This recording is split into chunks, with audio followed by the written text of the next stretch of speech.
Chega mais, que hoje é a última sexta-feira sem Brasileirão. Tô animado, rapaziada. Bem-vindos ao Linha de 5 dessa semana, o segundo Linha de 5 dessa semana. Cara, confesso para vocês que eu tô muito animado. Amanhã começa o Brasileirão e é o último fim de semana que a gente viveu. O fim de semana passado foi o último fim de semana sem Brasileirão. Comecei a semana ansioso já. Enfim, amanhã tem Brasileirão, para alegria de todos. Bom, hoje o programa vai ser especial, a gente vai falar muito sobre o Campeonato Brasileiro aqui e vou explicar para vocês como é que vai funcionar. A gente dividiu os times da Série A do Campeonato Brasileiro em 4 prateleiras, que na real, a gente vai distribuir ao longo do programa os 20 clubes da Série A por essas prateleiras. São elas: os postulantes ao título, os que vão brigar por uma vaga na Libertadores, os que vão brigar por uma vaga na Sul-Americana e os que são candidatos ao rebaixamento. A gente sabe ali que tem uma linha muito tênue entre brigar por Libertadores, brigar por Sul-Americana, brigar para não cair nesse Brasileirão que a gente já conhece, já está habituado que essa tabela é realmente uma bagunça, né? Mas é uma bagunça que a gente está com saudade. Então eu vou dar boa noite, vou desejar aí uma boa sexta-feira para o Lucas Leal, para o Felipe Hoffmann, para o Rafael Fernandes. A gente está aqui sem o Bruno, né? O Bruno hoje, infelizmente, teve um contratempo, ele não pôde estar presente aqui com a gente no programa. Mas a gente segue. Elenco bom é assim, a gente toca o programa assim mesmo. Léo, boa noite, queria começar com você. Eu vou fazer o seguinte, eu vou começar de baixo. A gente vai mapear o Brasil aqui, os times do Brasil. Eu vou começar lá de baixo, vou começar com os times do Rio Grande do Sul, o Grêmio e o Internacional, perdão. Eu quero saber como é que você enxerga esses dois times que tem um pouco de diferença aí nessa temporada. O Grêmio continua forte, mas acaba de perder o Cebolinha para o Benfica.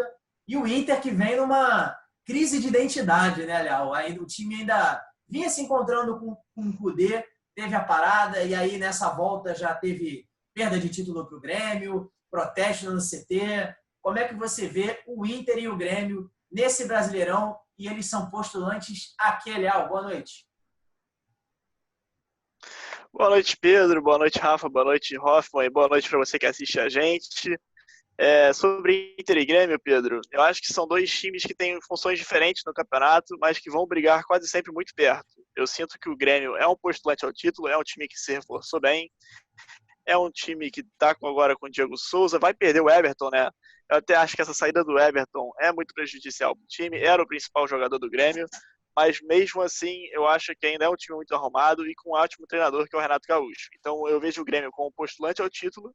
E agora falando do Internacional, eu acho que o Inter também tem um bom time, tem um time até de nível bem parecido com o do Grêmio, por mais que não consiga vencer um Grenal há muitos jogos, né? O Renato tem um excelente retrospecto contra o Inter, mas o Inter ainda tem um time organizado, tem pontos fortes na zaga, que tem o Rodrigo Moledo, o Vitor Cuesta. Então é um time arrumado, o time do Inter. Eu acho que o Inter pode estar brigando pela Libertadores e se encaixar uma boa sequência de jogos, se conseguir jogar um bom futebol por um longo período, eu acho que pode até brigar pelo título. O Inter não vence o Campeonato Brasileiro há muito tempo, mas eu acho que o Inter, vamos voltar agora para a questão que você falou, né? Inter e Grêmio. O Grêmio eu acho que está pelo título e o Internacional pela Libertadores, Pedro. Estou anotando aqui já, então, o Grêmio postulante ao título e o Inter brigando aí pela vaga da Libertadores, como você falou. Esse Inter ainda que busca ainda se achar. A gente ainda tem jogadores ali se adaptando, como o Musto ali no meio campo, o próprio Thiago Galhardo parece que agora que engrenou no Inter, o próprio Guerreiro que começou até bem na temporada passada e essa temporada vinha fazendo gols, mas o Guerreiro bate naquele problema de ser decisivo, de ter uma grande quantidade de gols. A torcida do Inter começou a cobrar isso. Então, eu concordo com você, Léo. Eu acho que a sua divisão de prateleiras foi bem feita aí no Rio Grande do Sul. Subindo um pouquinho ali para Santa Catarina, Hoffmann, queria saber agora que a gente tem novidade, né? Eu queria falar sobre o Paraná primeiro. A gente tem novidades sobre o Paraná na Série A do Brasileiro, que é o Coritiba, se juntando aí ao Atlético Paranaense que foi muito bem na temporada passada, campeão da Copa do Brasil, mas que teve o seu time desmantelado, né? A gente teve saídas do Bruno Guimarães, a saída do próprio Thiago Nunes, é um time que foi desfeito e não conseguiu ir para o mercado repor essas peças. O próprio Rony, que foi para o Palmeiras. Então, o Atlético, eu vejo um Atlético mais enfraquecido, apesar de a Arena da Baixada ser sempre uma fortaleza ali para o Atlético Paranaense conquistar pontos dentro do campeonato. E a gente tem o Coritiba, né? O Coritiba que acaba subindo para a Série A de volta, né? O Coritiba que, esses últimos anos, ele veio oscilando muito, ele caiu agora para a Série B, mas já vinha alguns anos lutando contra o rebaixamento e está de volta à Série A esse ano. Mas é um time que já foi eliminado da Copa do Brasil, por exemplo, perdeu o Campeonato Paranaense para o Atlético Paranaense. Como você vê essa volta do Coritiba à Série A e o Atlético Paranaense um pouquinho mais enfraquecido? Hoffman, boa noite. Boa noite, Pedro. Boa noite a você que está nos assistindo. Eu acho que os dois clubes têm uma realidade um pouco diferente. O Atlético Paranaense está num momento de reconstrução após uma fase muito vencedora do time, porque o futebol é muito cíclico. A gente também tem que pensar nisso, nessa questão de um momento de auge, depois muitas vezes acaba sucedendo um período de instabilidade, de uma reestruturação. Ainda mais o Atlético, como você bem disse, perdeu vários jogadores, mas o principal desse Atlético, que eu acho que foi a perda, foi o Thiago Nunes, por conta de toda a filosofia de jogo que ele implantou e de como ele fazia aquele time render muito bem. Ele, para mim, é o principal responsável pelo sucesso recente do clube. E como você disse também, perdeu o Rony, que era um dos destaques do time no ataque, perdeu o Marco Ruben, que foi importante no ano passado também, o Léo Pereira, que foi para o Flamengo. São muitas perdas e aquele time era feito com muitos jogadores da base do clube, do trabalho das categorias de base. E até agora parece que os jogadores não tiveram o tempo de subir para repor esses jogadores. Eu acredito que o Atlético esse ano vai ser um ano de recuperação. Imagino que briga ali pela questão do elenco muito esburacado, né? Porque perdeu muitos jogadores, e também a troca de comando vai ficar para mim na zona da Sul-Americana, mas não deve passar susto com o rebaixamento e nem mesmo chegar à Libertadores. Vai ficar bem definido ali na zona da Sul-Americana. E o Coritiba, para mim, é uma incógnita um pouco maior, porque não fez grandes investimentos desde que subiu. Tem um técnico pouco experiente, que é o Eduardo Barroca, que teve um bom momento no Botafogo no início do campeonato, quando treinava o clube, mas acabou não dando continuidade a esse trabalho por conta de maus resultados, estabilidade no clube, questões financeiras muito grandes, mas que já mostrou potencial tanto na base do Botafogo, quando era treinador das categorias de base, sub-20, inclusive. O Botafogo foi campeão brasileiro sub-20 com o Eduardo Barroca, com o Matheus Fernandes, Igor Rabelo, entre os jogadores que faziam parte daquele time, e também fez um bom trabalho de base no Corinthians. Mas aí, quando ele teve a oportunidade dele nos profissionais, acabou não engrenando muito. A proposta de jogo dele é muito interessante. Eu gosto do trabalho dele, essa questão da posse de bola, de tentar atacar e de usar a posse de bola também como mecanismo de defesa. Mas eu acredito que, por conta dos poucos investimentos, também da inexperiência do treinador, o Coritiba vai acabar brigando para não cair também. Brigando para não cair. Coxa branca. Então, um candidato ao rebaixamento. Está todo mundo concordando, eu estou anotando aqui para a gente, no final do programa, passar a régua. Então, agora, indo para o estado de São Paulo. São Paulo, que tem 5 representantes na Série A. A gente tem que lembrar do campeão da Série B do ano passado, o Red Bull Bragantino. O Bruno, que gosta tanto do Red Bull Bragantino aí, dessa vez não está com a gente, mas o Bragantino que tem ambições nesse campeonato, hein, Rafa? Os paulistas ali vivem situações diferentes, né? Principalmente nesse início de temporada. A gente tem time em crise demitindo o treinador, time querendo demitir treinador, time ainda que não se encontra, time em trabalho em construção, enfim, é muita confusão em São Paulo. Rafa, repassa um pouquinho aí pra gente esse cenário do futebol paulista na Série A e as pretensões dos times. Boa noite. Boa noite, Pedro. Boa noite, Hoffman. Boa noite, Leal. Boa noite ao Bruno, que provavelmente não pôde estar aqui. Eu tenho o dever de falar sobre o Bragantino para ele. Acho que o Bragantino vai ser a surpresa do campeonato, cara. Eu vou colocar até brigando na Libertadores, eu acho. Vou ser um pouco ousado, o Bragantino, vou colocar ali brigando na Libertadores. E como São Paulo é o estado que tem mais times, são 5, eu tenho que falar mais rapidamente assim. Mesmo, aí eu vou passar para o São Paulo agora do Diniz, mesmo com toda essa turbulência, eliminação, eu acho que o elenco é muito forte e num campeonato longo, a gente já viu ano passado que o Diniz consegue fazer um pouco funcionar. Não chega a ser campeão, mas eu acho que brigar para Libertadores de novo vai estar ali. O Palmeiras, para mim, mesmo com o Luxemburgo, e eu vejo que o Luxemburgo não faz o time jogar, o Luxemburgo não tem um tempo que faz os times dele não jogam bem. O Vasco ano passado conseguiu empatar com o Flamengo e tal, mas não jogava tão bem. mas mesmo assim o Palmeiras briga pelo título, pelo elenco que tem. O Corinthians continua sendo uma incógnita para mim. Porque, por mais que o Thiago Nunes fez o Atlético Paranaense jogar, eu não vejo jogadores do Corinthians nesse nível. Eu não vejo. Então, eu acho que... Eu não sei a opinião de vocês, mas eu não sei se eu coloco o Corinthians ainda na Libertadores. Talvez, porque eu não vejo o Corinthians jogar tão bem. E os jogadores também não são tão bons, assim, no meu ver. Tem o Gil, tem o Jô voltando agora, tem o Bozelli, mas eu acho que tá faltando uns nomes. E pela situação financeira do clube, não tem como ter esses nomes. Então, acho que coloco na Sul-Americana nesse momento. Eu quero muito ver ainda desse time. E o Santos é rebaixamento. É a situação Cruzeiro de novo. Primeiramente, contrataram o Gesualdo por ser português, não quiseram saber como ele jogava. Aí colocaram ele numa situação de um clube que não paga. Todos os jogadores numa situação de não estão felizes com a situação que estão. O Everson está indo embora já. O Sacha foi embora. Então, quiseram que o português fizesse um milagre, que não deu. Demitiram, chamaram o Cuca, que também não acho que vai dar certo. Então, vai ficar nisso. Eu acho que vai acabar com o Santos caindo. Tomara que não, porque o Santos é um time tradicional do futebol brasileiro, mas eu acho que vai brigar para não cair. Bom, eu vou só fazer uns pequenos pontos aqui no que o Rafa falou. Eu acho que o Palmeiras acaba brigando pelo título por conta da qualidade do elenco, mas o Luxemburgo tem que fazer o time render mais, porque o futebol apresentado pelo Palmeiras é muito sofrível. É muito ruim para o que os jogadores podem oferecer. E também, já pegando o gancho do que ele falou sobre o Bragantino ser a surpresa e brigar pela Libertadores, eu acho que isso pode acontecer, mas acho que um fator muito importante é a questão da inexperiência, tanto dos jogadores quanto do técnico. O Felipe Conceição tem poucos trabalhos na carreira dele, é um treinador novo, também teve passagem pela base do Botafogo, treinou o profissional do Botafogo, acabou não dando certo, foi um trabalho muito rápido. E eu acho que nessa questão da falta de experiência isso pode ser um fator importante, mas a questão da estruturação financeira e de ter muitos garotos com futuro interessante pode ser um diferencial, ainda mais nesse momento de pandemia, que as questões financeiras vão ser muito importantes. A questão de salários em dia pode acabar sendo um diferencial. O Santos, eu concordo com o que ele falou, essa crise de futebol, de política financeira, esse turbilhão, lembra muito do Cruzeiro, e se não abrir o olho, pode cair sim. Briga, para mim, nesse momento, é não cair.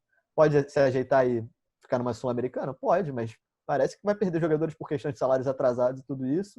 O São Paulo do Diniz também é uma incógnita, mas eu acho que acaba pegando a Libertadores pela questão do time ser muito bom também, como o Palmeiras, mas precisa render mais. E eu acho que até um elenco superior ao do Palmeiras nesse momento e que precisa render mais. É basicamente isso, porque não é admissível um futebol ruim e perder para Mirassol, fazer tantas partidas ruins e tomar tantos gols bobos. E acho que é mais ou menos por aí. Em resumo, a gente pode falar meio que da decadência do futebol paulista, né? O melhor campeonato estadual que a gente tem no país, mas a gente pega os 4 melhores times e nenhum dá gosto de ver. O primeiro jogo da final, Corinthians e Palmeiras, Jogo horroroso. Quem vai querer ver aquilo? Não tem o que ver. Mesmo o Palmeiras deu um passo a...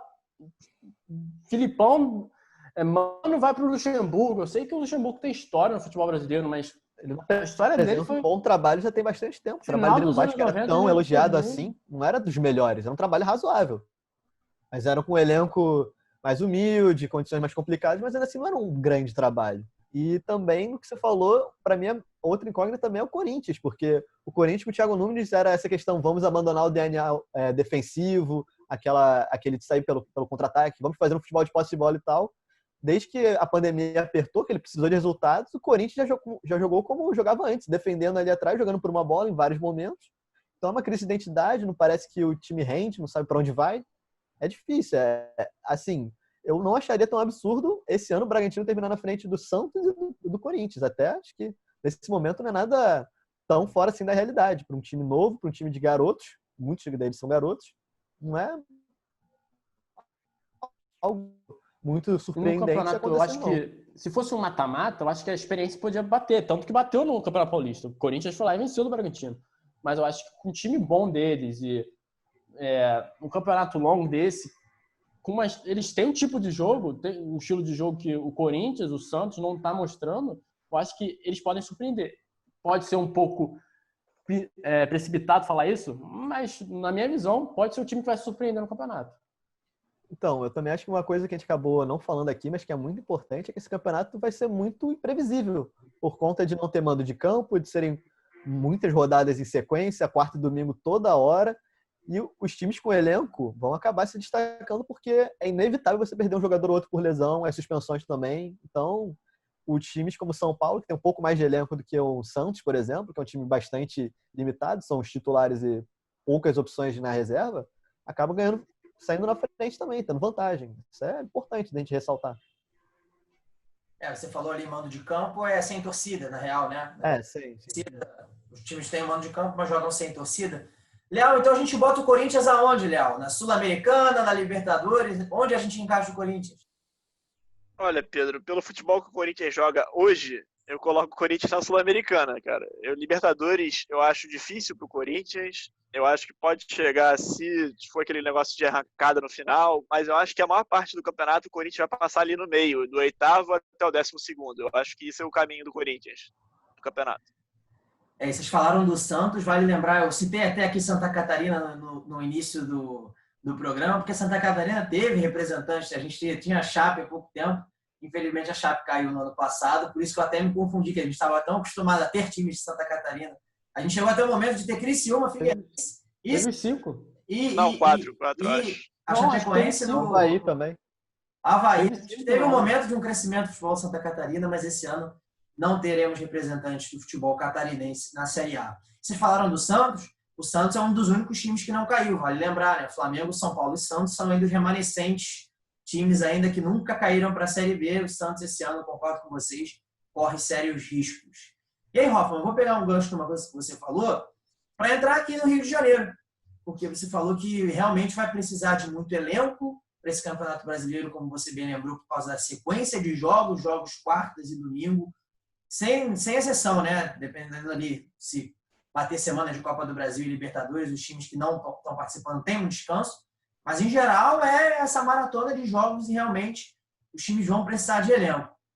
E aí eu vou aproveitar e vou chamar o Leal, que eu acabei de chamar, e vou falar que com essa diferença ainda de elenco maior que o Flamengo tem, eu acho que o Flamengo acho que ninguém é maluco de dizer aqui que ele não é o principal candidato ao título e é o possível, provável bicampeão brasileiro, Leal. Sem dúvida nenhuma, Pedro. O Flamengo, cara, é o time mais organizado, é o time que, mesmo com um treinador novo, eu acho que vai continuar fazendo o que o Jorge Jesus vinha fazendo, então vai continuar sendo o melhor time do Brasil. E é o que vocês falaram, o elenco vai sobressair demais nesse Campeonato Brasileiro, disputado sem torcida, com campos praticamente neutros. Então, as lesões vão acontecer, que é natural do Campeonato Brasileiro. As expulsões também, né? Os jogadores vão ficar suspensos em alguns jogos e o Flamengo vai sobressair porque tem um banco muito qualificado. A zaga, por exemplo, também, se você sai um dos dois, sai o Rodrigo Caio ou se sai algum outro jogador da zaga, o banco é muito qualificado, né? Tem o Gustavo Henrique, tem o próprio, aquele zagueiro agora que eu estou esquecendo agora, que era do... Léo Pereira. Não, Túlio não. Léo Pereira, o Léo Pereira, excelente zagueiro, que era do Atlético Paranaense. Então o Flamengo é o time mais qualificado. Nos laterais também, tem os 2 melhores laterais do Campeonato Brasileiro nesse momento. Então o Flamengo ele é qualificado em todas as partes do campo e acho que por isso ainda é o principal candidato ao título. Até porque os rivais também não ameaçam muito, né? Os times que poderiam ameaçar nesse momento também não estão bem. Seria o Palmeiras, o Atlético Mineiro, que a gente ainda vai falar, o próprio Grêmio. Então pro Flamengo a situação é muito confortável para conseguir esse bicampeonato. Pois é, Léo, eu costumo falar que o time B do Flamengo, os reservas do Flamengo seriam titulares em qualquer outro time do Brasil, né? Você citou bem aí Léo Pereira ou Gustavo Henrique, a gente ainda tem que definir o titular da zaga, mas enfim, Thiago Maia, Michael, Pedro, o próprio Diego, são jogadores realmente que fazem a diferença e estão no banco do Flamengo hoje em dia, porque o elenco realmente é muito qualificado. Agora, a gente falou um pouco da decadência do futebol paulista. Outro futebol que está em decadência do Rio de Janeiro já não é de hoje. Eu queria que você avaliasse um pouco a situação dos outros 3 grandes clubes do Rio de Janeiro. A gente está falando de Fluminense, está falando de Vasco, está falando de Botafogo. E são times ali que vão brigar pelo quê no brasileiro? Você vê alguém correndo um grande risco de rebaixamento ou sonhando mais alto aí, como para o Botafogo, que trouxe nomes internacionais, o Vasco animado com o Cano. Como é que você vê essa situação dos outros cariocas no Campeonato Brasileiro desse ano? Olha, Pedro, os outros 3 times do Rio, cara, é o que você bem falou, já é de muito tempo essa decadência, e eu acho que isso até é um fator positivo para esses 3 times, porque eles já entram com a luz de alerta acesa. Eu falo isso pelo Vasco, falo isso pelo Botafogo, falo isso pelo Fluminense. Os 3 clubes entram sabendo que eles estão brigando contra o rebaixamento, mas ao mesmo tempo também eles podem brigar ali no meio da Sul-Americana. Eu sinto que, pelo que a gente conversa com as 3 torcidas, a gente sente que o Fluminense, Botafogo e Vasco hoje ficam satisfeitos de terminarem o Campeonato Brasileiro em 8º, em 7º. Então, é aquela coisa. Os 3 times se juntar hoje não chega perto do Flamengo, mas o que eu sinto do Vasco, do Fluminense e do Botafogo, que os 3 vão brigar para não cair nesse campeonato. O Fluminense tem um time um pouquinho mais qualificado, o Botafogo também tem jogadores. O Botafogo ele tem um bom time titular, mas não tem reservas. Isso vai contar muito para o decorrer do campeonato. E o Vasco é aquela coisa, se jogaria muito bem se tivesse a torcida, mas sem a torcida a situação é bem preocupante e, sem dúvida nenhuma, o Vasco eu acho que pode terminar em 15º, 14º e talvez até rebaixado. Então, os 3 times entram com o alerta aceso e vão brigar para não cair, Pedro. O Hoffman estava discordando de você ali, Léo. Não, eu vou fazer uma pequena correção aqui, porque eu acho inacreditável você achar positivo um time já chegar com um alerta ligado no campeonato. Eu preciso de tranquilidade para trabalhar, ainda mais umas panelas de pressão como tem sido o Botafogo, o Fluminense e o Vasco. Mas ele acha que dentro do clube eles pensam em tipo, a gente só briga para não cair. Quando outro dia o cara do Vasco, eu acho, o Antônio Lopes, disse que o Vasco pode ser campeão. Exatamente. Eu acho que é um pouco fora da realidade, mas e do Botafogo também, essa questão de Calu, de Honda, eu vejo a torcida um pouco não, até animada, bastante otimista, porque o que é raro para a torcida do Botafogo, caracteristicamente pessimista. E eu vou só fazer 2 correções assim, né, nos palpites do Leal. Para mim, o Vasco acaba brigando para não cair. Técnico novo, pouco experiente, um time um pouco qualificado, muito dependente do Cano, dependente de garotos também. O Thales parece que vai embora, ninguém sabe se vai ficar, que é um jogador muito importante também, apesar de não estar jogando bem esse ano. O Botafogo, como o Léo falou, tem um time titular no papel muito interessante, mas não tem feito grandes jogos.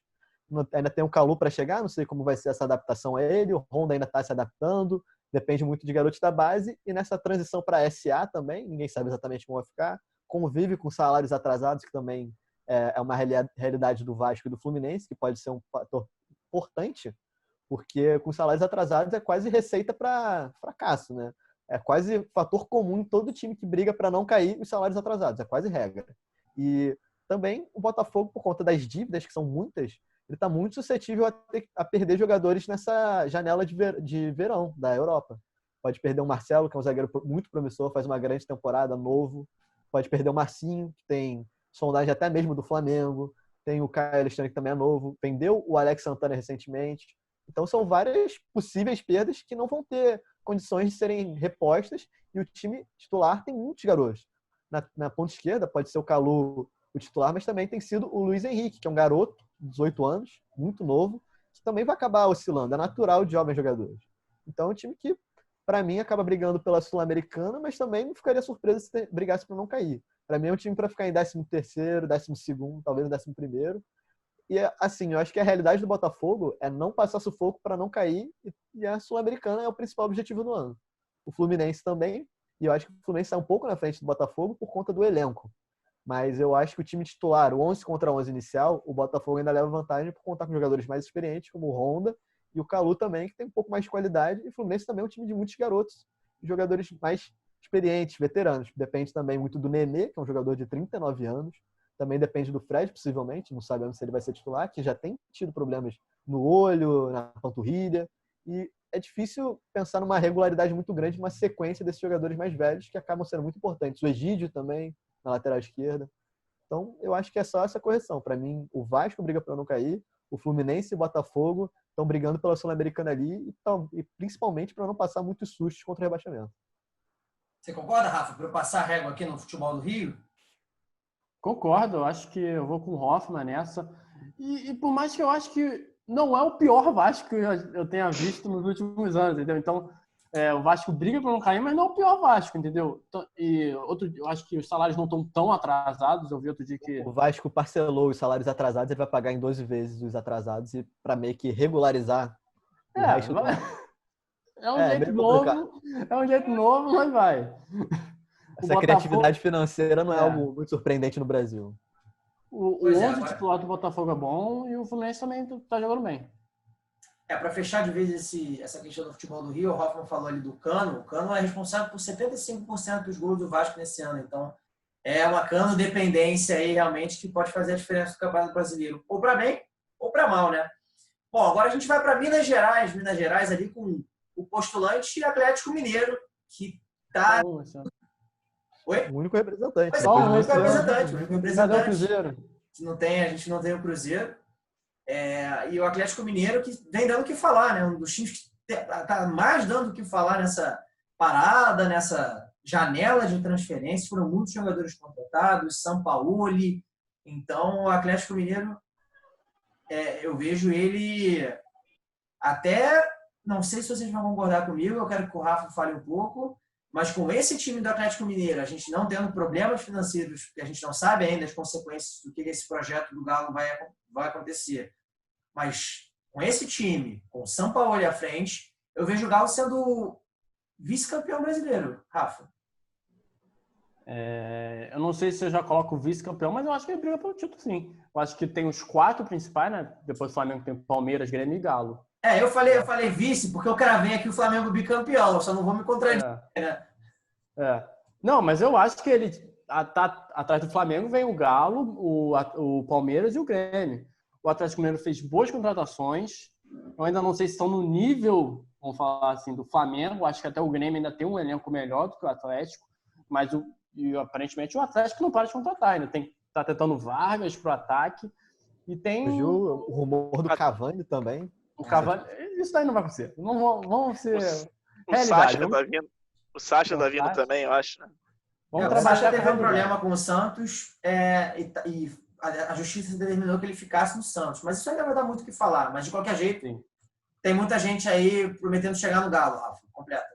Sim, e com a questão do Sampaoli, mesmo ele sendo... Umas vezes ele chega, pega um ídolo do time e joga para reserva. Eu acho que meio que fica meio tumultuoso, vestiário, mas eu acho que ele vai fazer o time jogar melhor. Então, eu acho que o Galo vai ser um problema no Flamengo. Eu não sei se vai chegar a tirar o título do Flamengo, mas não sei se a distância vai ser tão grande quanto ano passado. Então, briga pelo título, Atlético, para mim. E que estreia, né? Domingo tem Atlético Mineiro e Flamengo. Então, já é uma estreia aí de arrepiar, né? Os candidatos ao título se enfrentando no Maracanã. Já vai ser um jogo que vai dar o que falar. A estreia de Domenech Torrent no Flamengo. Não, e só falar um pouco do que o Rafa disse, eu também concordo que o Atlético briga pelo título. E eu coloco até o Atlético na frente do Grêmio e do Palmeiras, porque ele só tem o Campeonato Brasileiro para jogar. O Atlético começou o ano com o Dudamel, que entrou na justiça, inclusive, cobrando 3 milhões e 200 mil reais do Atlético hoje ou recentemente, não lembro agora, ao certo. E o Galo já foi eliminado da Sul-Americana e da Copa do Brasil. Então ele só joga o brasileiro. E essa questão do elenco acaba sendo um pouco minimizada por conta de só ter uma competição para jogar. O Flamengo vai jogar a Copa do Brasil e a Libertadores. Isso daí pode pesar também. Foi muito bem lembrado, Hoffman. Muito bem lembrado. O Galo tem foco total no brasileiro. Isso realmente vai fazer a diferença. Pode pesar lá na frente. Eu só não acho que... Aí eu vou me justificar aqui. Eu só não acho que vai pesar tanto porque a gente explicou do elenco do Flamengo aqui. Só por esse motivo. Que pode afetar outras equipes. Mas se não, se fosse talvez o elenco do ano passado do Flamengo, talvez o Galo chegaria mais forte ainda para ser o campeão brasileiro. Mas fora isso, você bem lembrou que o Galo realmente só tem o campeonato brasileiro e é foco total. Foco total. Léo, vou falar agora um pouco dos times de Goiás. Os times de Goiás que tem 2 representantes esse ano, a dupla Atlético Goianiense e Goiás. São times ali que não tem grandes investimentos, não tem grandes times. O Atlético Goianiense, inclusive, perdeu o Barroca, fez uma grande campanha no Campeonato Brasileiro da Série D do ano passado, perdeu o Barroca para o Curitiba. Como é que você vê os 2 times do estado de Goiás nesse Campeonato Brasileiro, Léo? Pedro, são dois times que dependem muito da torcida, dependem muito do fator casa. E eu acho que sem torcida e jogando Serra Dourada vazio, eles vão passar muito perrengue contra todos os times do Campeonato Brasileiro praticamente. Eu acho que o Goiás, tanto quanto o Atlético Goianiense, são times que vão penar para jogar contra times que estão com um elenco mais arrumado, como o Flamengo, como o Grêmio. Eu acho que esses times vão vir com a obrigação, já vão olhar esses dois times de Goiás com a obrigação de fazer 6 pontos, né, de vencer o da ida e o da volta. Então são dois times que já chegam numa situação brigando para não cair. Eu acho que eu estou sendo muito pessimista no programa de hoje, né? Estou botando todo mundo brigando para não cair, mas o Campeonato Brasileiro tem sido um pouco isso todo ano, né? Tem 2, 3 times que estão bem e o resto briga no nível igual, sabe? Então o legal do campeonato ainda é esse o atrativo do Brasileirão. Então é um pouco do que você falou. O Atlético Goianiense e o Goiás hoje são times que brigam para não cair. O Goiás ano passado já teve muitos problemas, foi o time que mais levou gols, levou 2 goleadas, uma do Flamengo e outra do Santos, se eu não me engano. Então a situação para os dois times já é muito difícil, eles já entram os dois com o alerta ligado também para mim. O Goiás, inclusive, perdeu o principal destaque foi o Michael. Perdeu o Michael para o Flamengo, a revelação do Campeonato Brasileiro foi para o Flamengo, então realmente são times ali. É aquela bagunça, né, Léo, que a gente citou ali no início desse campeonato. Sim. Da linha tênue entre Sul-Americana, rebaixamento, Libertadores. O time do Goiás, o melhor jogador hoje é o goleiro, eu acho. Tadeu, o melhor jogador do Goiás.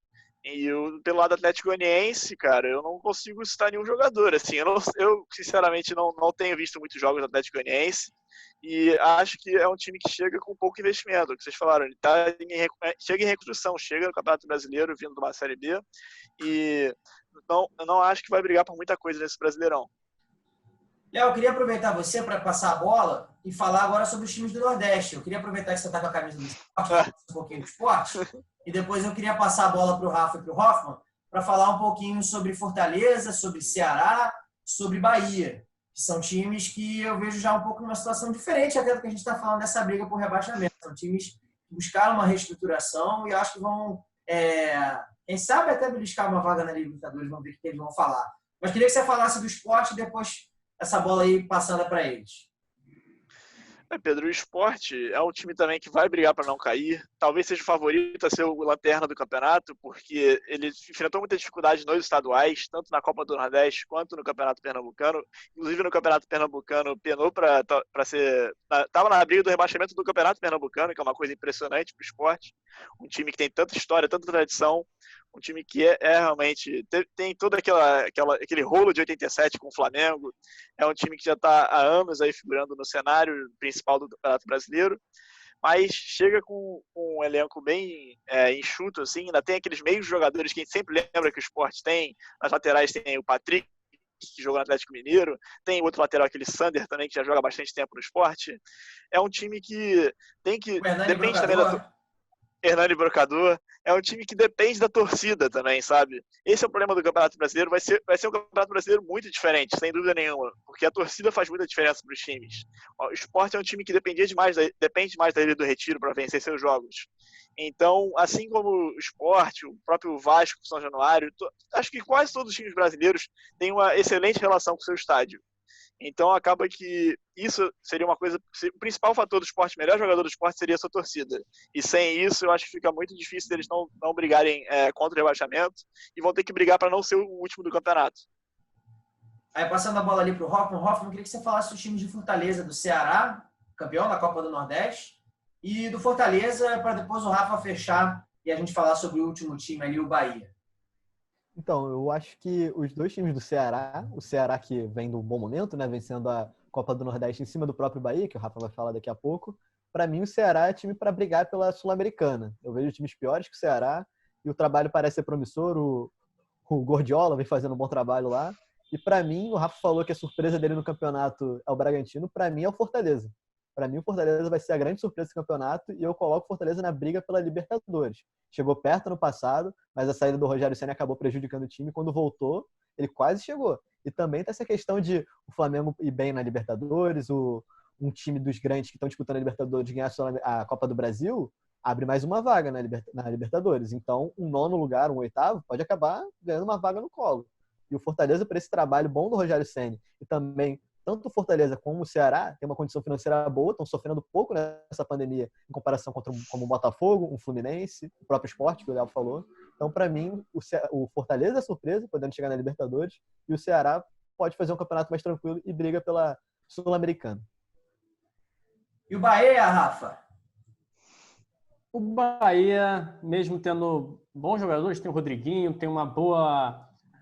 o presidente está mudando o Bahia, tem bons pensamentos para o futuro, mas o time do Bahia, eu fiquei muito decepcionado na final da Copa do Nordeste. Ceará dominou o Bahia. O Roger não teve resposta para o Gordiola. Então, eu acho que o Bahia... o time é bom, então vai brigar ali na Sul-Americana, mas eu fiquei muito decepcionado com a final da Copa do Nordeste do Bahia. E aí, só para fechar, vocês concordam então com o que o Hoffman falou ali, o Fortaleza e o Ceará brigando pela Sul-Americana e o Fortaleza na Libertadores? O Fortaleza ele é o Sul-Americano que pode ser Libertadores, né? O Hoffman ele colocou o Fortaleza, mas é aquela coisa, dependendo dos times irem bem nos campeonatos externos, né? Dos times, o que ele falou, da Copa do Brasil e da Libertadores. Então acho que o Fortaleza é o Libertadores eventual. Então eu não sei como é que você está organizando aí, Pedro, mas o Fortaleza eu acho que ele está mais pro Sul-Americana, mas pode ser Libertadores, sabe? Ou quase Libertadores. Qual o que você acha mais provável de acontecer? Sul-Americana. Eu acho que é Sul-Americana. Assim é mais fácil de definir. Tá mim bem, é mais provável a Libertadores. Rafa, você, rápido, eu quero Sul-Americana ou Libertadores de Fortaleza?